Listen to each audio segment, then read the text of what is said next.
Hello friends, welcome back our YouTube channel the success zone. जैसा कि पता है एमपीजीके का सीरीज़ चल रहा है। एमपीजीके इस बार पूरा हमको कवर करना है, जितना भी हमारा MP constable, MP PSC, MP की जितनी भी एग्ज़ाम्स हैं उसमें इस तरीके का हम एमपीजीके कवर कर रहे हैं जिससे मुझे नहीं लगता कि हमारे कोई भी क्वेश्चन यदि हमने ठीक तरीके से कवर किया है तो कोई भी क्वेश्चन हमारे गलत होंगे। ये आज जो है हम 50 क्वेश्चन 50 एमसीक्यूज़ को देखेंगे और 50 एमसीक्यूज़ देखेंगे, लेकिन कम से कम हम हमारे 200 क्वेश्चंस को क्या करेंगे, कवर करेंगे। या 200 क्वेश्चन हमारे जो पूरी तरीके से क्या हो जाएंगे, कवर हो जाएंगे। समय कम है इसलिए ज़्यादा बातें नहीं करते हैं, क्वेश्चन को स्टार्ट करते हैं। चलिए देखते हैं हमारा पहला क्वेश्चन क्या बोल रहा है। मध्य प्रदेश का मैंगनीज उत्पादन में कौन सा स्थान है। मध्य प्रदेश में कई तरीके के खनिज होते हैं। मध्य प्रदेश की यदि मैं बात करूं तो मध्य प्रदेश में टोटल बेटा 25 खनिजों की पहचान की गई है, जिसमें से 8 खनिजों का उत्पादन क्या हो रहा है, मध्य प्रदेश में हो रहा है। तो मध्य प्रदेश मैंगनीज उत्पादन में कौन सा स्थान है, तो मैंगनीज उत्पादन में मध्य प्रदेश का कौन सा स्थान है, पहला स्थान है। यदि मैं बात करूं कि यदि भंडारण में मध्य प्रदेश मैंगनीज के भंडारण में कितना उत्पादन मतलब कौन सा स्थान रखता है, तो वो कौन सा स्थान रखता है, चौथा स्थान रखता है। मध्य प्रदेश में टोटल भारत का कितना प्रतिशत, लगभग 27% क्या होता है, मैग्नीज का उत्पादन होता है। और यदि मैं भंडारण की बात करूं तो 12% क्या होता है, मैग्नीज का भंडारण होता है। और मध्य प्रदेश में 196.2 लाख टन क्या है, मैग्नीज का भंडार है। टोटल भंडार कितना है, 196.2 लाख टन जो है मध्य प्रदेश में मैग्नीज का भंडार है। मैग्नीज भारत में सबसे ज्यादा होता है। मध्य प्रदेश में प्रथम स्थान पर, भंडारण की स्थिति में कौन से, 12%, चौथे स्थान पर है। चलिए दूसरा क्वेश्चन, मध्य प्रदेश का भारत में कोयला उत्पादन में कौन सा स्थान है। कोयले उत्पादन, जैसे प्रीवियस वीडियो में मैंने आपको बताया, सबसे ज़्यादा यदि रॉयल्टी मिलती है, ठीक है, रॉयल्टी मिलती है तो वो हमको किससे मिलती है, कोयले से मिलती है। अगर हम वर्ल्ड की बात करें तो सबसे ज़्यादा कोयला कहाँ होता है बेटा, चाइना में होता है। लेकिन हम भारत की बात कर रहे हैं, मध्य प्रदेश की बात कर रहे हैं, तो मध्य प्रदेश में सबसे ज़्यादा यदि मैं कोयले की बात करूँ तो कोयले का उत्पादन जो होता है वो चौथे नंबर पर है मध्य प्रदेश। और भंडारण में कौन से नंबर पर है बेटा, 5वें नंबर पर है। भंडारण में कौन से नंबर पर है, 5वें नंबर पर है। कोयला पूरे भारत का लगभग 13% जो है वो पूरे भारत का कोयला कौन मतलब कौन उत्पादित करता है, मध्य प्रदेश उत्पादित करता है। अब यदि मैं कोयले की बात करूं कि मध्य प्रदेश में कोयला होता कहां है, तो मध्य प्रदेश में जो कोयला है बेटा वो बालाघाट और छिंदवाड़ा, ठीक है, बालाघाट और छिंदवाड़ा जो एरिया है, इस एरिया में सबसे ज़्यादा कोयला होता है। अब कोयले कितने प्रकार के होते हैं देखिए, एक होता है पीट कोयला, ठीक है, एक होता है लिग्नाइट, ठीक है, एक होता है आपका लिग्नाइट, ठीक है, एक होता है आपका एंथ्रेसाइट, कौन सा होता है, एंथ्रेसाइट होता है। और एक होता है आपका कौन सा, बिटुमिनस, कौन सा होता है, बिटुमिनस। तो सबसे ज़्यादा जो कोयला मध्य प्रदेश में पाया जाता है बेटा वो कौन सा कोयला होता है, बिटुमिनस कोयला होता है। और सबसे अच्छा कोयले की यदि मैं बात करूं तो सबसे अच्छा कोयला कौन सा होता है, एंथ्रेसाइड होता है। तो ये मध्य प्रदेश में कोयले का उत्पादन होता है। मध्य प्रदेश कोयले उत्पादन में चौथे नंबर पर है। और भंडारण यदि वो पूछ रहा है तो भंडारण में मध्य प्रदेश कोयले में कौन से नंबर पर है बेटा, 5वें नंबर पर है। चलिए नेक्स्ट क्वेश्चन देखते हैं। मध्य प्रदेश में एल्कलाइड कारखाना कहाँ स्थित है। एल्कलाइड जैसे मार्फिन वगैरह और कई ड्रग्स बनाई जाती हैं जिसका उपयोग किस में किया जाता है, मेडिसिन में किया जाता है। तो वो बात कर रहा है किसकी, मध्य प्रदेश में एल्कलाइड कारखाना कहाँ है और ये कब बना था। तो मध्य प्रदेश में एल्कलाइड कारखाना जो है बेटा वो कहाँ है, नीमच में। इसकी स्थापना कब की गई थी, एक क्वेश्चन ये बन सकता है, 1976 में की गई थी। एकमात्र अफीम फैक्ट्री, कल भी मैंने आपको बताया था, एकमात्र अफीम फैक्ट्री जो है वो कहाँ पर है बेटा, 1935 में बनी थी। और कहाँ पर है, नीमच में। अफीम के उत्पादन के लिए 2 जिले जाने जाते हैं, एक कौन सा जाना जाता है, खरगोन जाना जाता है, और एक कौन सा जाना जाता है बेटा, नीमच जाना जाता है। इस चीज़ को भी हमको ध्यान रखना है। तो एल्कलाइट फैक्ट्री मध्य प्रदेश में कहाँ पर है, नीमच में है। कब बनी थी, 1976 में बनी थी। अफीम की फैक्ट्री एकमात्र कहाँ है, नीमच में है। कब बनी थी, 1935 में बनी थी। चलिए नेक्स्ट क्वेश्चन देखते हैं। मध्य प्रदेश में एकलव्य पुरस्कार किसे दिया जाता है। ये एक खेल पुरस्कार है। मध्य प्रदेश में कई तरीके के खेलों के क्षेत्र में पुरस्कार दिए जाते हैं, तो उसमें से एक पुरस्कार है कौन सा हमारा, एकलव्य पुरस्कार।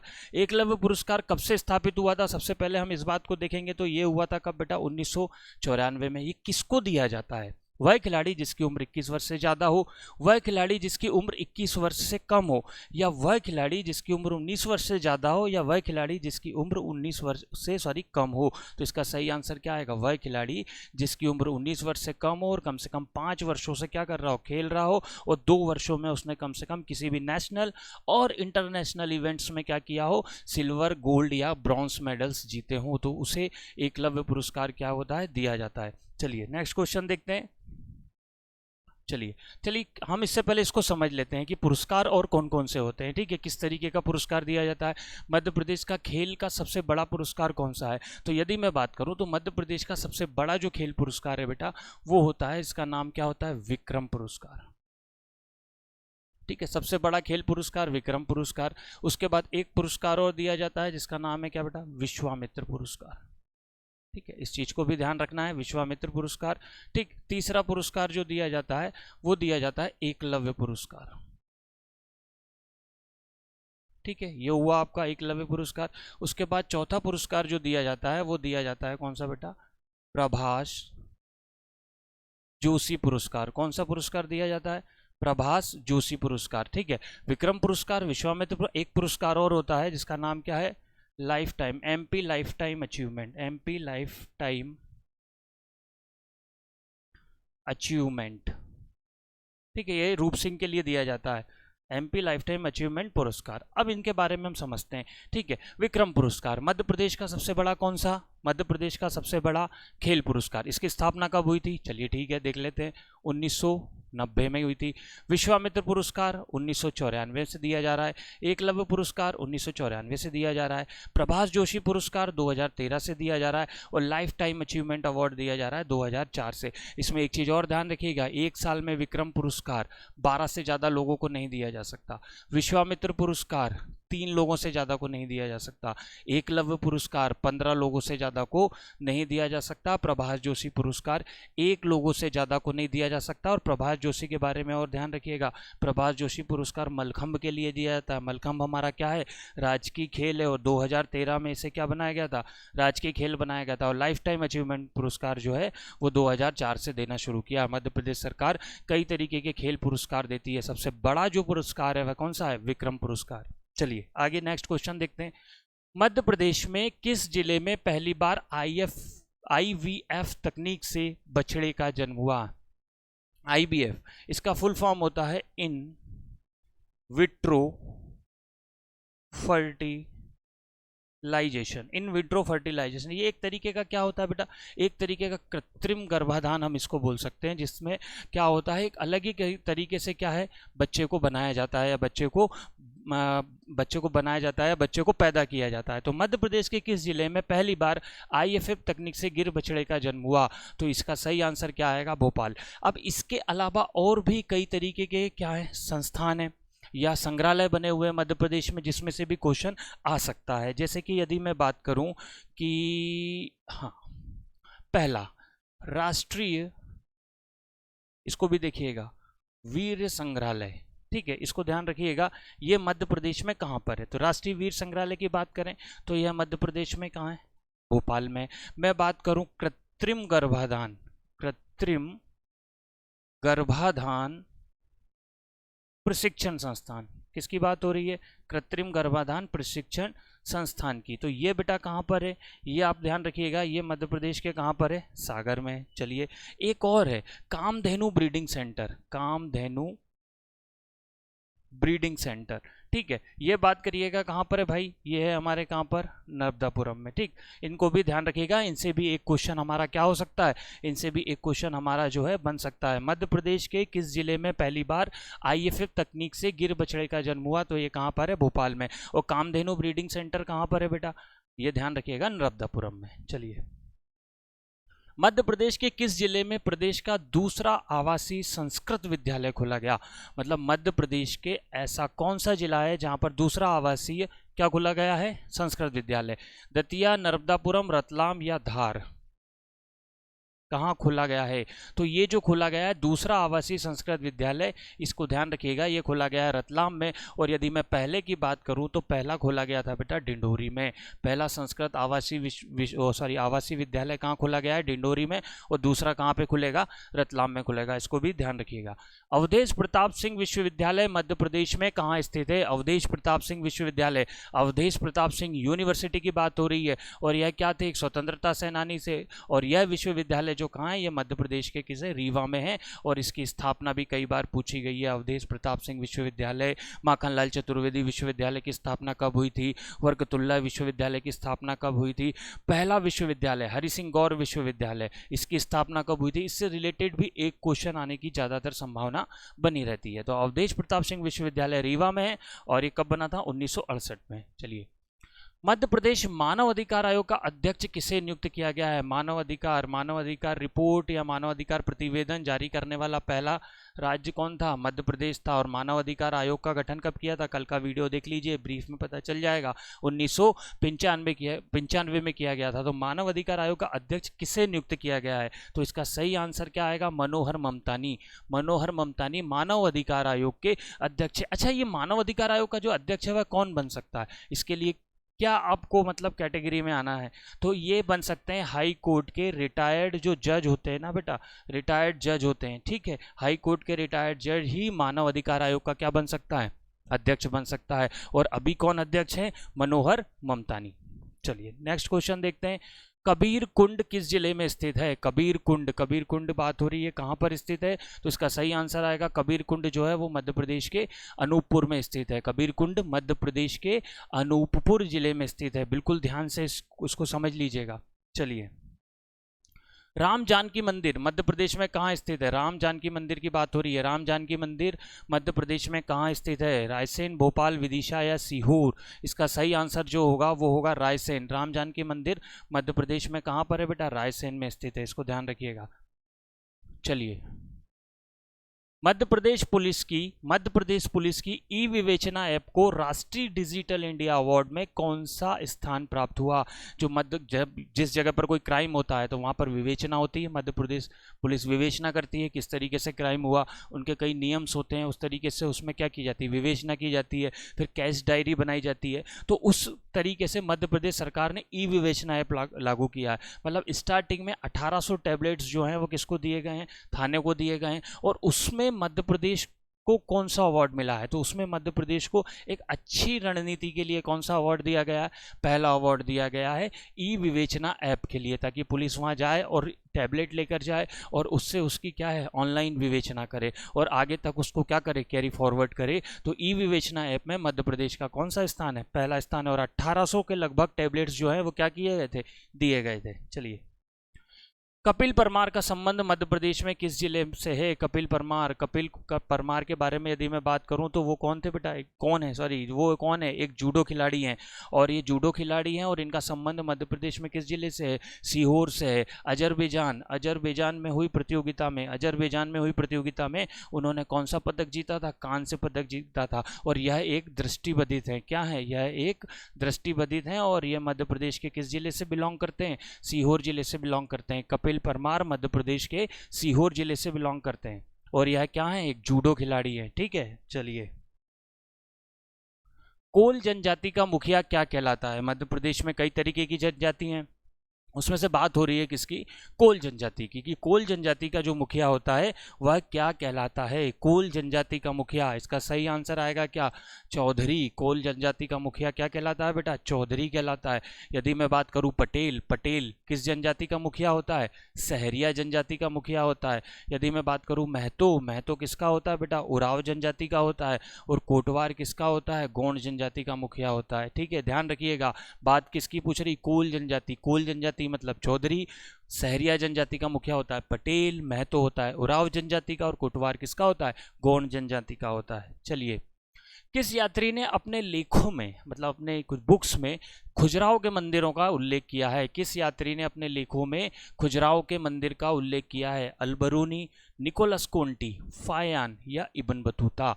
कौन हो सकता है जिसने खजुराहो के मंदिर का वर्णन किया है, किसमें, अपने लेखों में। तो इसका सही आंसर देखते हैं, इब्न बतूता, ठीक है। अब इब्न बतूता की बात करें कि क्या था ये, कौन था ये, कब आया था ये।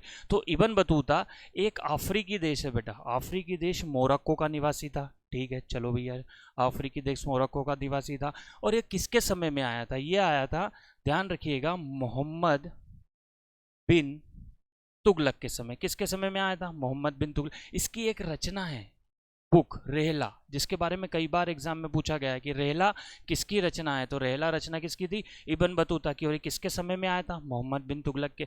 अब मैं यदि यहाँ पे बात करूँ अल बरूनी की, अल बरूनी जो मिला था, किसको मिला था, महमूद गजनबी के, ठीक है, श्रीलंका दौरे से मिला था। महमूद गजनबी इसको लेकर आया था। इसने एक बुक लिखी थी जो MPPSC प्रीलिम्स रिसेंटली जो एग्जाम हुआ है उसमें आई थी। महमूद गजनबी के दरबार में आया था। इसने एक बुक लिखी थी जिसका नाम है तहकीक ए हिंद। क्या नाम है, तहकीक ए हिंद। और ये जो बुक है बेटा, इसका हिंदी मतलब होता है भारत एक खोज। तो ये किसके दरबार में था, महमूद गजनबी के।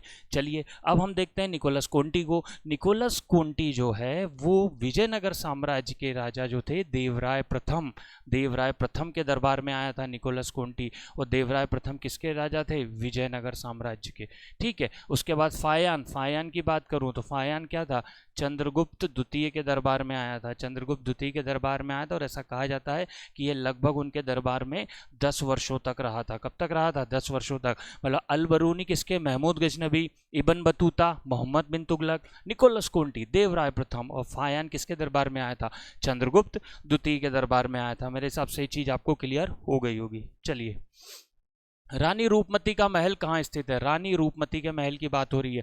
रानी रूपमती का महल कहाँ है, रानी रूपमती जो थी वो मालवा के राजा जो थे बाज बहादुर, ठीक है। कुछ इतिहासकार इन्हें पत्नी बोलते हैं, कुछ इतिहासकार इन्हें प्रेमिका बोलते हैं। तो रानी रूपमती का जो महल है वह कहाँ पर है, इसका सही आंसर होगा मांडू में। और रानी रूपमती के बारे में, ठीक है, ये कहा जाता है कि ये बाज बहादुर की प्रेमिका थी और एक युद्ध हुआ था बेटा संग्रामपुर का, ध्यान रखिएगा। इस युद्ध में बाज बहादुर भाग गया था और रानी रूपमती ने क्या कर ली थी, आत्महत्या कर ली थी, ठीक है। इस चीज को भी हम ध्यान रख सकते हैं। लेकिन रानी रूपमती का महल मूल रूप से कहां पर है, मांडू में।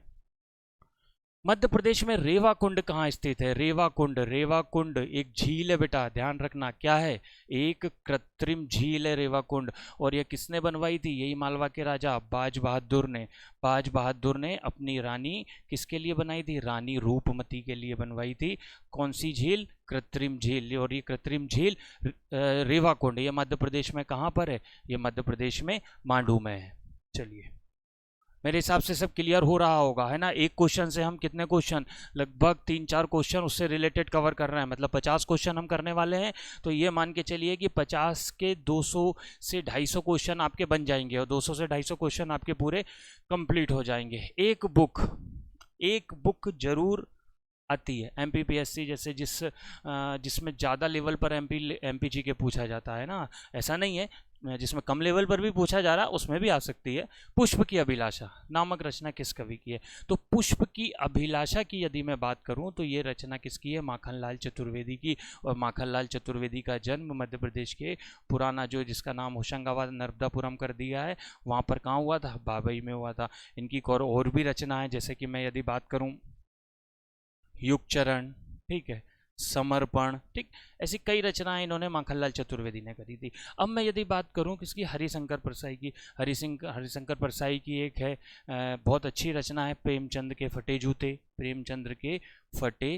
ये भी उनकी एक क्या है, एक बहुत अच्छी रचना है। सुभद्रा कुमारी चौहान की बात करूं तो इनकी फेमस रचना क्या है, झांसी की रानी इनकी क्या है, फेमस रचना है। उसके बाद गजानन माधव मुक्तिबोध, एक साहित्यिक डायरी गजानन माधव मुक्तिबोध, ठीक है। कामायनी एक पुनर्विचार, ये भी बहुत बार एग्जाम में आया है, कामायनी एक पुनर्विचार, ये भी गजानन माधव मुक्तिबोध की रचना है, ठीक है। तो पुष्प की अभिलाषा की बात हो रही है, तो पुष्प की अभिलाषा जो है वो किसकी है, माखनलाल चतुर्वेदी की। आगे बढ़ते हैं। मध्य प्रदेश सरकार द्वारा वर्ष 2025 तक कितने लाख हेक्टेयर जमीन सिंचाई का लक्ष्य रखा है, कितने लाख हेक्टेयर सिंचाई करने का लक्ष्य मध्य प्रदेश शासन ने रखा है, कब तक, 2025 तक। तो देखते हैं इसका answer, 45 lakh hectare, 50 lakh hectare, 60 lakh hectare या 65 लाख हेक्टेयर। तो इसका सही आंसर जो है वो आएगा क्या, 65 लाख हेक्टेयर। मध्य प्रदेश सरकार ने 2025 तक 65 लाख हेक्टेयर का क्या रखा है बेटा, 65 लाख हेक्टेयर सिंचित करने का। और मैं वर्तमान की बात करूं तो मध्य प्रदेश में अभी तक जो सिंचित जमीन है वो कितनी है, 45 लाख हेक्टेयर। मध्य प्रदेश में कई तरीके से सिंचाई की जाती है। प्रीवियस वीडियो में हमने देखा है कि हमारे पास नल एवं कुएं से भी सिंचाई के साधन है, हम अन्य स्रोतों से भी सिंचाई कर सकते हैं, हम तालाबों से भी सिंचाई कर सकते हैं, और सबसे ज़्यादा जो सिंचाई हम नहरों से भी सिंचाई कर सकते हैं। सबसे ज़्यादा यदि सिंचाई होती है तो वह कहाँ से होती है, नहरों और कुएं से होती है। लगभग पूरी सिंचाई का 69% हम कहाँ से लेते हैं? नहरों से, वो सॉरी आपके कुएं एवं तालाबों से, कुएं एवं नलकूप से। तालाबों से लेते हैं हम 2% के आसपास, नहरों से लेते हैं हम 17% के आसपास, और 10% हम अन्य स्रोत जो गड्ढे, नालियाँ और भी इनके अलावा और भी कोई सोर्स हो सकता है, तो उस सोर्स से हम क्या करते हैं? सिंचाई करते हैं। तो 2025 तक 65 लाख हेक्टेयर तक हमें मध्य प्रदेश सरकार ने ये लक्ष्य रखा है कि हमें उन जमीनों को क्या करना है? सिंचित करना है। चलिए आगे बढ़ते हैं। मध्य प्रदेश में किस शहर में तुलसी वन तैयार किया जाएगा? तुलसी वन, तुलसी का पौधा लगाया जाएगा या एक तरीके से तुलसी वन तैयार किया जाएगा।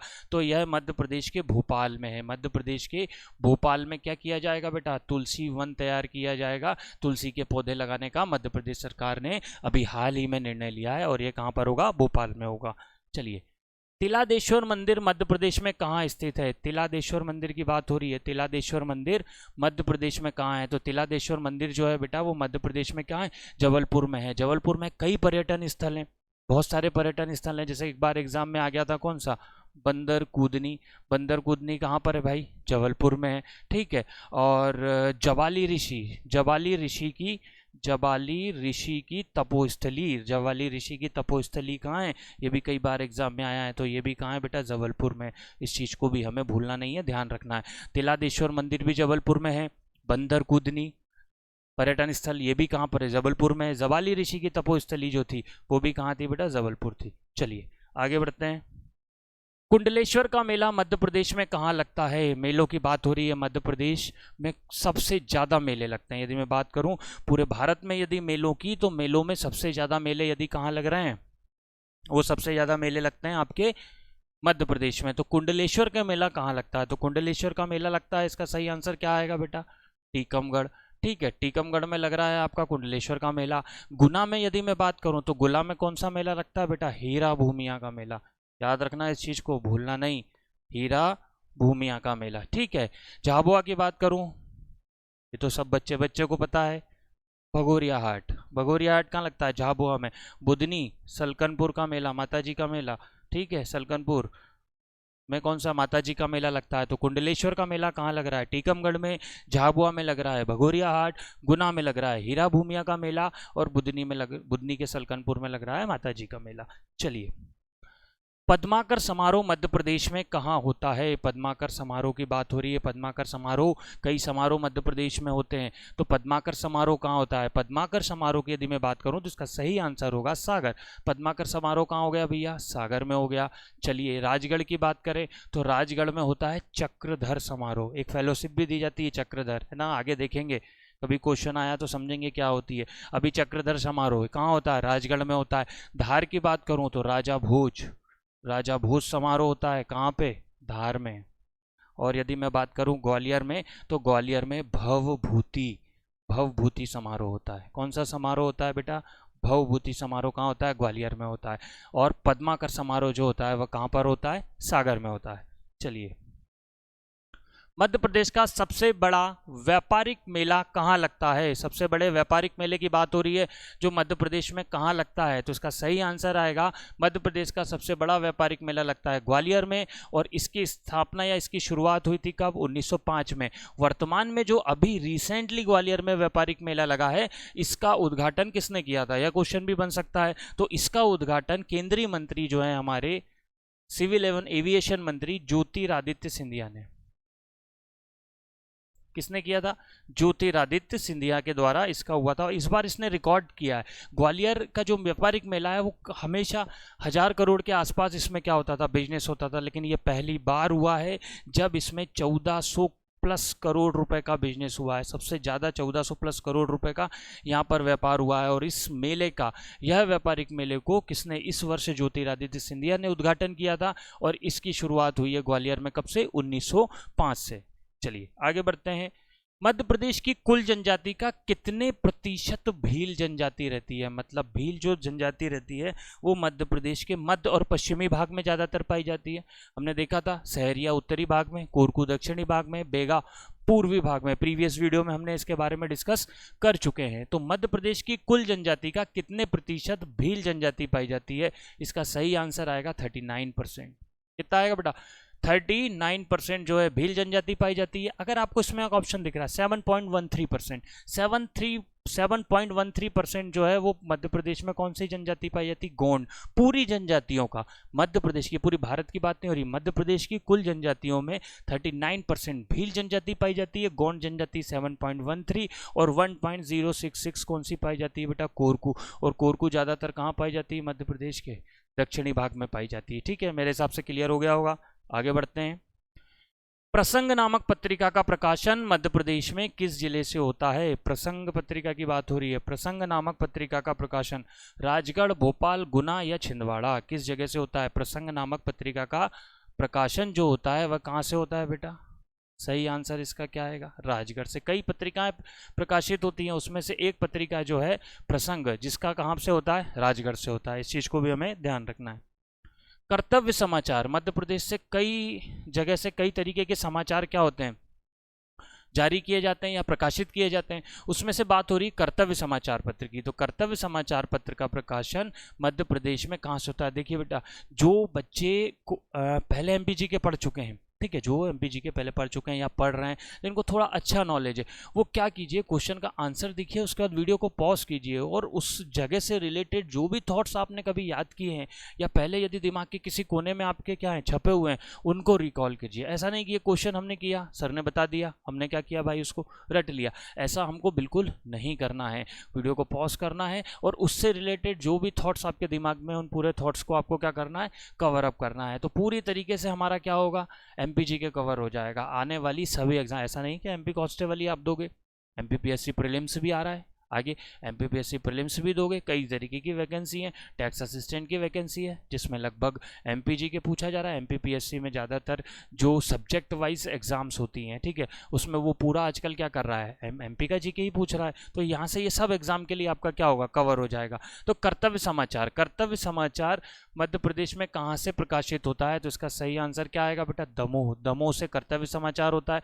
मैं अगर दूसरे की और की बात करूँ तो बड़वानी, बड़वानी से होता है निमाड़ एक्सप्रेस। ठीक है, बड़वानी से क्या होता है भाई? निमाड़ एक्सप्रेस नाम का जो न्यूज़पेपर है वो प्रकाशित होता है। ठीक है, विश्व सूर्य, ठीक है, विश्व सूर्य नाम का एक समाचार पत्र है, वो कहाँ से प्रकाशित होता है? बालाघाट से होता है। और एक होता है चेतना, चेतना नाम का समाचार पत्र कहाँ से प्रकाशित होता है बेटा? रतलाम से। मतलब कर्तव्य नाम का दमोह से हो रहा है, निमाड़ एक्सप्रेस कहाँ से हो रहा है? बड़वानी से, और विश्व सूर्य बालाघाट से, और रतलाम से हो रहा है कौन सा? चेतना हो रहा है। चलिए आगे बढ़ते हैं। मध्य प्रदेश में किस जिले से आवासीय भू अधिकार योजना शुरुआत की गई? आवासीय भू अधिकार योजना की बात हो रही है। मध्य प्रदेश के किस जिले से शुरू की गई थी? तो ये मध्य प्रदेश के टीकमगढ़ जिले से शुरू की गई थी। 4 जनवरी 2023 से यह शुरू की गई है टीकमगढ़ से। इसमें क्या होगा? 600 वर्ग फीट के मकान, ध्यान रखिएगा, 600 वर्ग फीट के मकान जो हैं गरीबी रेखा से नीचे रहने वाले लोगों को, गरीब लोगों को क्या है, या जो लोग डिजर्व करते हैं उन लोगों को दिए जाएंगे 600 स्क्वायर फीट के मकान। और यह योजना 4 जनवरी 2003 से प्रदेश के मुख्यमंत्री श्री शिवराज सिंह चौहान द्वारा टीकमगढ़ से शुरू की गई थी। क्लियर हो चुका होगा मेरे हिसाब से। चलो आगे बढ़ते हैं। निम्न में से किसे साहित्य अकादमी पुरस्कार 2020 से नवाजा गया या दिया गया?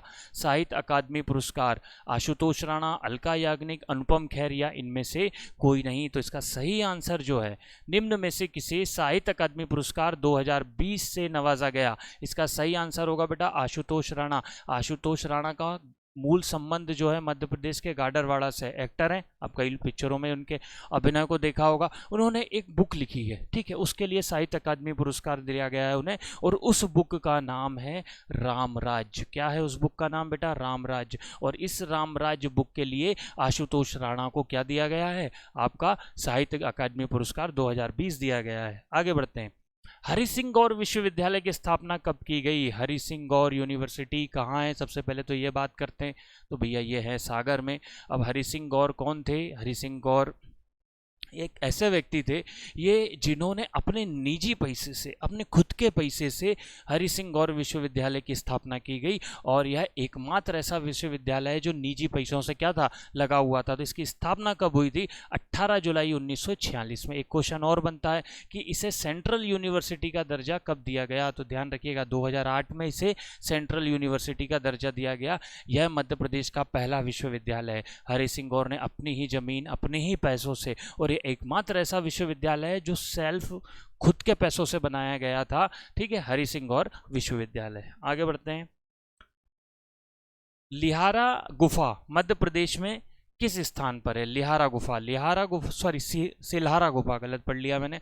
सिल्हारा गुफा मध्य प्रदेश में किस स्थान पर है? सीधी, विदिशा, अनूपपुर या रायसेन, किस जगह पर हो सकती है? ये है कहाँ पर? अनूपपुर में।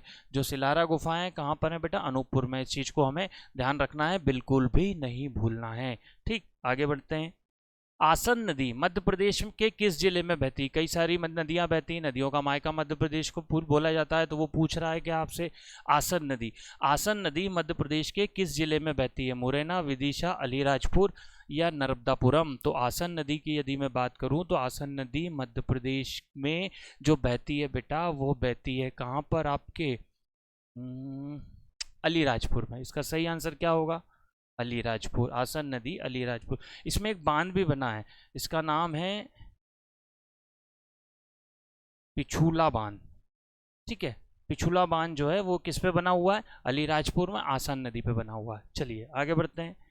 झिंझरी शैलाग्रह मध्य प्रदेश में कहाँ स्थित है? झिंझली शैलाग्रह, झिंझली शैला, कई तरीके के शैलाग्रह हैं। एक जैसे लिछीराज शैलाश्रय, कई बार एग्जाम में पूछा है, यह कहाँ पर है? लिछीराज, यह है मुरैना में। अब बात हो रही है झिंझरी शैलाश्रय की। झिंझरी शैलाश्रय जो है वो मध्य प्रदेश में कहाँ पर है? ध्यान रखिएगा, झिंझली शैलाश्रय कहाँ है? कटनी में। और लिखीराज किसकी नाम है? लिखी राज शैलाश्रय। लिखिए राज शैलाश्रय कहाँ पर है? कटरी में। और भी शैलाश्रय आगे क्वेश्चन आएगा तो मैं उसमें कवर आपको करवा दूंगा, अभी सिर्फ दो को ध्यान रखिए, झिंझरी शैलाश्रय कटनी, लिखीराज। लिखीराज कहाँ पर है बेटा? मुरैना में है ना, ध्यान रखिएगा इसको। लिखीराज कहाँ पर है? मुरैना में। चलिए आगे बढ़ते हैं। तात्या टोपे को फांसी किस स्थान पर दी गई थी? तात्या टोपे 1857 की जो क्रांति हुई थी उस क्रांति में महत्वपूर्ण भूमिका निभाई थी इन्होंने। किसने? तात्या टोपे ने। इन्होंने कानपुर, कहाँ से नेतृत्व किया था? कानपुर और ग्वालियर। ग्वालियर में रानी लक्ष्मीबाई के साथ और कानपुर में स्वतंत्र इन्होंने क्या किया था? 1857 की क्रांति का। 1857 की क्रांति यदि मैं बात करूँ तो मध्य प्रदेश में कहाँ से शुरू हुई थी? नीमच जिले से शुरू हुई थी। दिल्ली में किसने इसका नेतृत्व किया था? बहादुर शाह जफर ने किया था दिल्ली में नेतृत्व। ठीक है, बहादुर शाह जफर। यदि मैं लखनऊ की बात करूं तो लखनऊ में किसने किया था बेटा? बेगम हजरत महल। ठीक है, बेगम हजरत महल ने कहां से किया था? इसमें लखनऊ से नेतृत्व किया था। चलिए हम एमपी जीके से इंडिया की जीके पर आ गए, वापिस आ जाते हैं एमपी जीके पर। तात्या टोपे को फांसी किस स्थान पर दी गई? इसमें कहीं भी ऑप्शन जो है नहीं दिया गया है, प्रिंट नहीं हो पाया है, तो इसका सही आंसर है वो क्या आएगा बेटा? शिवपुरी। ठीक है, तात्या टोपे को जो समाधि है मध्य प्रदेश में कहाँ दी गई थी? शिवपुरी में। और शिवपुरी में ही इनका क्या है? समाधि स्थल है। ठीक है, अगला। राजा छत्रसाल मध्य प्रदेश के किस क्षेत्र के राजा थे? राजा छत्रसाल जो थे वह किस क्षेत्र के राजा थे? दतिया, बुंदेलखंड, जबलपुर या शिवपुरी? तो इसका सही आंसर क्या आएगा? बुंदेलखंड। राजा छत्रसाल जो थे वो कहाँ के राजा थे बेटा? बुंदेलखंड के राजा थे। और राजा इनको क्या दी गई थी? उपाधि दी गई थी। ठीक है, तो राजा छत्रसाल मध्य प्रदेश के किस क्षेत्र से थे? बुंदेलखंड क्षेत्र से थे। आगे बढ़ते हैं। मध्य प्रदेश का सबसे ऊंचा पुल किस नदी पर है? कई जगह आपने पढ़ा होगा मध्य प्रदेश का सबसे लंबा पुल बताइए। मध्य प्रदेश का सबसे लंबा पुल किस नदी पर है? तो सबसे लंबे पुल की बात करूं, लेकिन नहीं, सबसे पहले हम उसको क्वेश्चन को देख लेते हैं। मध्य प्रदेश का सबसे ऊंचा पुल किस नदी पर बना है? तो सबसे ऊंचा पुल जो है वो ध्यान रखिएगा चंबल नदी पर बना है। और यदि मैं बोलूँ सबसे लंबा पुल जो है वो कहाँ पर है? तवा नदी पर। मतलब सबसे लंबा पुल किलोमीटर में वो किसमें? तवा में। लेकिन हाइट में बात करूं तो हाइट में सबसे बड़ा पुल कहां पर है बेटा? चंबल पर है। इस चीज को भी हमें ध्यान रखना है। आगे बढ़ते हैं। मध्य प्रदेश में नर्मदा नदी को जीवित नदी का दर्जा कब दिया गया? देखिए हाईकोर्ट ने एक डिसीजन दिया था, जिसमें उत्तराखंड हाईकोर्ट ने एक डिसीजन दिया था जिसमें गंगा नदी को सबसे पहले जीवित नदी का दर्जा दिया गया। उसके बाद मध्य प्रदेश सरकार ने 3 मई 2017 को, कब? 3 मई 2017 को, 3 मई 2017 को नर्मदा को जीवित नदी घोषित कर दिया है। चलिए आगे बढ़ते हैं। आ रहा होगा समझ में, मुझे ऐसा लगता है आप लोगों को। ठीक है, पूरी कोशिश है मेरी कि आप लोगों का एमपीजी के जितना एमसीक्यूज के माध्यम से हम कवर कर सकते हैं उतना मैं आप लोगों को क्या करूं, कवर करवाने का पूरा कोशिश कर रहा हूं। लिखिए, चलिए देखिए, दतिया में स्थित बालाजी सूर्य मंदिर किस नदी पर है? सबसे पहली बात, एक क्वेश्चन तो यहीं से बन गया, भैया बताइए बालाजी सूर्य मंदिर कहाँ है? ये दे देगा कहाँ पे भैया, बालाजी सूर्य मंदिर जो है दतिया में है। अब वो नदी पूछ रहा है, तो नदी पहुज, ये चा नहीं है ना, ये जा है। ठीक है, पहुज, महुअर, चंबल या बेतवा। तो इसका सही आंसर जो आ रहा है वो क्या आ रहा है, पहुज आ रहा है। इसका सही आंसर क्या आएगा भाई, पहुज। पहुज नदी पर बालाजी, दतिया में बालाजी सूर्य मंदिर। और पहुज किसकी सहायक नदी है? यह एक सिंध की सहायक नदी है और आगे जाके ये चंबल वगैरह में मिलके यमुना में मिल जाती है। और ये टोटल ट्रेवल करती है पहुज नदी कितना, 195 किलोमीटर। याद रखिएगा 195 किलोमीटर एक नदी और ट्रेवल करती है जिसका नाम क्या है, छिप्रा। और छिप्रा नदी के किनारे क्या बसा हुआ है, उज्जैन बसा हुआ है। ये सब आप लोगों को पता है। आगे बढ़ते हैं। नर्मदा पार्वती लिंक परियोजना को स्वीकृति कब दी गई? नर्मदा और पार्वती नदी को जोड़ना है, कल हमने देखा था कौन सा है, नर्मदा मालवा गंभीर लिंक परियोजना के बारे में देखा था। आज बात हो रही है नर्मदा पार्वती लिंक परियोजना, इसको कब जोड़ा गया, इसको स्वीकृति कब दी गई? इसको स्वीकृति जो दी गई थी, ये सभी ऑप्शन गलत है बेटा, है ना, ये भी प्रिंट नहीं हो पाया। तो इसको स्वीकृति दी गई थी सन 2017 में, इसको ध्यान रखिएगा। इसको स्वीकृति कब दी गई थी? सन 2017 में दी गई थी नर्मदा पार्वती लिंक परियोजना को। आगे बढ़ते हैं। मध्य प्रदेश को कितने सिंचित क्षेत्रों में विभक्त किया गया है? तो मध्य प्रदेश को जो सिंचित क्षेत्र हैं वो कितने हैं, 3। मध्य प्रदेश को कितने सिंचित क्षेत्रों में विभक्त किया गया है, 3। मध्य प्रदेश का सबसे ज्यादा सिंचित जिला कौन सा है, ग्वालियर जिला। मध्य प्रदेश का सबसे ज्यादा सिंचित जिला कौन सा है, ग्वालियर जिला। और अभी हमने रिसेंटली देखा 65 लाख हेक्टेयर, 65 लाख हेक्टेयर में क्या किया जाएगा, 65 लाख हेक्टेयर लक्ष्य रखा गया है सरकार ने 2025 तक। इतनी जमीन को क्या करना है, पूर्ण रूप से सिंचित करना है। और एक और देखा था हमने, मंडला और डिंडोरी, ये थोड़े कम न्यूनतम सिंचित जिले हैं। मंडला और डिंडोरी क्या है, न्यूनतम सिंचित जिले। मध्य प्रदेश में सिंचाई के अलग अलग प्रारूप हैं जिसके माध्यम से क्या होती है, सिंचाई की जाती है। आगे बढ़ते हैं। इनमें से न्यूनतम सिंचित जिले के लिखिए, आई गया, इनमें से न्यूनतम सिंचित जिले की पहचान कीजिए। अभी मैंने बताया थोड़ी देर पहले, मंडला और डिंडोरी न्यूनतम सिंचित जिले। सबसे ज़्यादा सिंचित जिला यदि कोई सा है तो वो क्या है, ग्वालियर है। अभी इसके पहले ही हमने इसको डिस्कशन कर चुके हैं। आगे बढ़ते हैं। केन अभ्यारण्य की स्थापना कब की गई? केन घड़ियाल अभ्यारण्य, केन घड़ियाल अभ्यारण्य की स्थापना कब की गई? 1980, 1981, 1983 या 1982? तो 1981 इसका सही आंसर क्या आएगा, 1981। 1981 में क्या किया था, केन अभ्यारण्य। मध्य प्रदेश में कई अभ्यारण्य, कई राष्ट्रीय उद्यान है, उसमें से एक केन घड़ियाल अभ्यारण्य। केन घड़ियाल अभ्यारण्य की स्थापना 1981 में की गई थी। आगे बढ़ते हैं। साल वन सबसे ज्यादा किस राष्ट्रीय उद्यान में पाए जाते हैं? साल वन की बात हो रही है, साल वन सबसे ज्यादा किस राष्ट्रीय उद्यान में पाए जाते हैं? देखिए कई तरीके के वन होते हैं। ठीक है, सबसे पहले यदि मैं बात करूं तो मध्य प्रदेश में सागौन के पेड़, ठीक, ये भी इंपॉर्टेंट होते हैं। साल, इनका यूज़ भी फर्नीचर वगैरह सागौन में किया जाता है। तीसरा होता है बांस, कल देखा था हमने बांस मिशन 2013 में शुरू किया गया था। और बात हो रही है साल के पेड़। साल के पेड़ किस राष्ट्रीय उद्यान में सबसे ज़्यादा पाए जाते हैं? कान्हा किसली, बांधवगढ़, पेंच राष्ट्रीय उद्यान या संजय गांधी? तो इसका सही आंसर आएगा संजय गांधी। संजय गांधी राष्ट्रीय उद्यान में क्या होता है बेटा, संजय गांधी राष्ट्रीय उद्यान में सबसे ज़्यादा साल के पेड़ पाए जाते हैं। ठीक है, मूल रूप से इस तरीके के ये इंपॉर्टेंट्स जो हैं, सागौन, साल और बांस, ये मध्य प्रदेश के क्या होते हैं, इंपॉर्टेंट। अरुणाचल प्रदेश के बाद बांस का उत्पादन सबसे ज्यादा कहाँ होता है, मध्य प्रदेश में होता है। ठीक है, ये कल हमने डिस्कस कर चुके हैं। आगे बढ़ते हैं। JWH-17, JW-3020, C-306 किस फसल की किस्म है? कई फसलें होती हैं, कल देखा था हमने, अनाज होता है, तिलहन होता है, दलहन होता है। ठीक है, कुछ वाणिज्यिक फसलें होती हैं, कुछ उद्यानिकी फसलें होती हैं, 41% में अनाज होता है। तो ऐसे ही वो किस्म बात हो रही है, JWH-70, JW-3020, C-306 किस फसल की किस्में है? तो इसका सही आंसर क्या आएगा, गेहूं।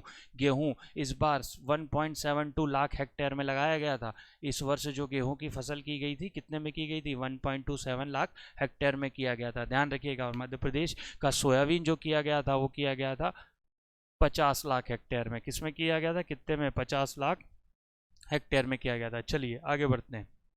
इनमें से कौन सी एक रबी, खरीफ और जायद तीनों फसलें हैं, वो रबी भी है, वो खरीफ भी है और वो जायद भी है। गेहूं, सोयाबीन, अरहर और मक्का, इनमें से कौन सी ऐसी फसल है जो रबी फसल के अंतर्गत भी आती है? ये तो आपको मालूम है कब होती है रबी फसल, खरीफ फसल कब होती है, कब कटाई होती है।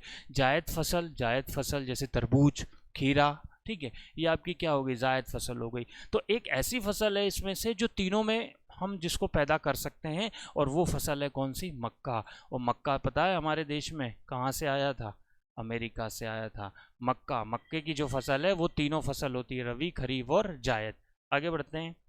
मध्य प्रदेश सरकार की राम रोटी योजना कब शुरू की गई? मध्य प्रदेश सरकार कई सारी योजनाएं चलाता है, शंखनाद योजना, अरुणिमा योजना, जिसके बारे में हमने कल देखा। आज बात हो रही है राम रोटी योजना की। तो राम रोटी योजना मध्य प्रदेश सरकार द्वारा, ध्यान रखिएगा, नवंबर 2010 में कब शुरू की गई थी बेटा? नवंबर 2010 में मध्य प्रदेश सरकार द्वारा राम रोटी योजना स्टार्ट की गई थी। अगला क्वेश्चन देखते हैं, करंट अफेयर्स का है। हाल ही में विकास जन कल्याण के पथ स्वराज के आगे बढ़ते हम नामक पुस्तक का विमोचन किसने किया? इस पुस्तक की बात हो रही है। इस पुस्तक का विमोचन जो है वह किसने किया था? शिवराज सिंह चौहान, अमित शाह, भरत सिंह कुशवाहा या ओम प्रकाश सकलेचा? तो इसका जो किया था वो किसने किया था बेटा? भरत सिंह कुशवाहा। ये मध्य प्रदेश के प्रभारी मंत्री भरत सिंह कुशवाहा ने विकास जन कल्याण के पथ स्वराज के आगे बढ़ते हम नामक पुस्तक का क्या किया था? विमोचन किया था। आगे बढ़ते हैं। निम्नलिखित में से मध्य प्रदेश के किस छात्र को प्रधानमंत्री बाल पुरस्कार 2023 दिया? प्रधानमंत्री बाल पुरस्कार मध्य प्रदेश के, एक्चुअल में इस क्वेश्चन को हम मध्य प्रदेश भी बोल सकते हैं और हम इस क्वेश्चन में क्या बोल सकते हैं बेटा? छत्तीसगढ़ भी बोल सकते हैं। चलिए इसका आंसर देखते हैं। वनीता दास, अनुज जैन, आदित्य प्रताप चौहान। तो इसका सही आंसर जो आएगा वो आएगा आदित्य प्रताप चौहान। आप बोलेंगे सर आप ये तो मध्य प्रदेश है, आपने छत्तीसगढ़ क्यों लिखा? क्योंकि देखिए आदित्य प्रताप चौहान जो है वो मूलतः रहने वाले कहाँ के हैं? छत्तीसगढ़ के। लेकिन फिलहाल में ये जो अध्ययन कर रहे हैं, जिनके लिए ये IIM इंदौर में कर रहे हैं, कहाँ कर रहे हैं बेटा? इंदौर में कर रहे हैं। तो IIM इंदौर में इनका अध्ययन हो रहा है, इसलिए मध्य प्रदेश की गिनती में आए हैं और उन्हें प्रधानमंत्री बाल पुरस्कार 2023 दिया। वनीता दास और अनुज जैन को क्या दिया गया था भाई? 2022 का। जैसे अनुज जैन, इनका संबंध मध्य प्रदेश के कहाँ से? हरदा जिले से, मध्य प्रदेश के हरदा जिले से। और आदित्य प्रताप चौहान ने एक खोज की थी, ठीक है, जिसको मिक्रोपा बोलते हैं। क्या खोज की थी? मिक्रोपा। और मिक्रोपा खोज के अंदर, ठीक है, मिक्रोपा खोज के अंदर क्या होगा? इन्होंने एक ऐसा फिल्टर बनाया था जिसमें प्लास्टिक्स के जो कण है, ठीक है, वो अलग हो जाएंगे, वो फिल्टर होके क्या हो जाएंगे? अलग हो जाएंगे, और एक अच्छा एक शुद्ध पानी जो है वो क्या है? वो मिलेगा। तो आदित्य प्रताप चौहान को 2023 का बाल पुरस्कार, प्रधानमंत्री बाल पुरस्कार दिया गया था। आगे बढ़ते हैं। मध्य प्रदेश तानसेन संगीत समारोह का आयोजन कहाँ होता है? मध्य प्रदेश तानसेन की नगरी कैसे बोला जाता है? तानसेन की नगरी ऑब्वियसली क्या बोला जाता है? ग्वालियर। तो मध्य प्रदेश तानसेन सम्मान जो होता है वो कहाँ होता है? आपका ग्वालियर में होता है। तानसेन जो थे वो अकबर के समय में क्या थे? नवरत्न थे, ठीक है। तो तानसेन सम्मान मध्य प्रदेश में कहाँ होता है? ग्वालियर में होता है। लास्ट क्वेश्चन आज का हिंदी सेवार्थ पुरस्कार हाल ही में किसे दिया गया? हिंदी सेवार्थ पुरस्कार आशुतोष राणा? नहीं, आशुतोष राणा को तो दूसरा पुरस्कार दिया था, उनकी रचना रामराज्य के लिए। अनुपम खेर? नहीं। हिंदी भाषा .com, ठीक है, इसे जो है वो हाल ही में कौन सा पुरस्कार दिया गया था? हिंदी सेवार्थ पुरस्कार, ठीक है। तो इसको हमें ध्यान रखना है। चलिए आगे की क्लास में मिलेंगे। नेक्स्ट क्लास में हम और आगे के 50 क्वेश्चंस का एनालिसिस करेंगे, और मुझे लगता है कि आपके सभी डाउट्स यहाँ पर कोशिश है मेरी की क्लियर हो रहे हैं। थोड़ा सा आज हमने जो क्वेश्चंस हैं उनको थोड़ा जल्दी में शॉर्ट में पढ़ा, कुछ लास्ट के क्वेश्चंस के हम ब्रीफ में उसको एनालिसिस नहीं कर पाए। तो कल हम पूरी तरीके से और सभी क्वेश्चंस का और डीपली एनालिसिस करेंगे, ताकि जितनी भी MP की एग्जाम है, मैं MP पुलिस को पूरी तरीके से टारगेट नहीं कर रहा हूँ, हमारी जितनी भी एग्जाम है सब एग्जाम में MP आएगा। ऐसा तो नहीं है कि अलग एग्जाम के लिए MP बदल जाएगा, वही सिलेबस वही सब कुछ रहेगा। तो हम हमारी पूरी MPGK को पूरा कवर करेंगे, ताकि आने तक MPPSC प्रीलिम्स तक हमारा पूरी तरीके से कवर हो जाए। तो चलिए मिलते हैं नेक्स्ट क्लास में। पढ़ते रहिए, बढ़ते रहिए। Thank you so much.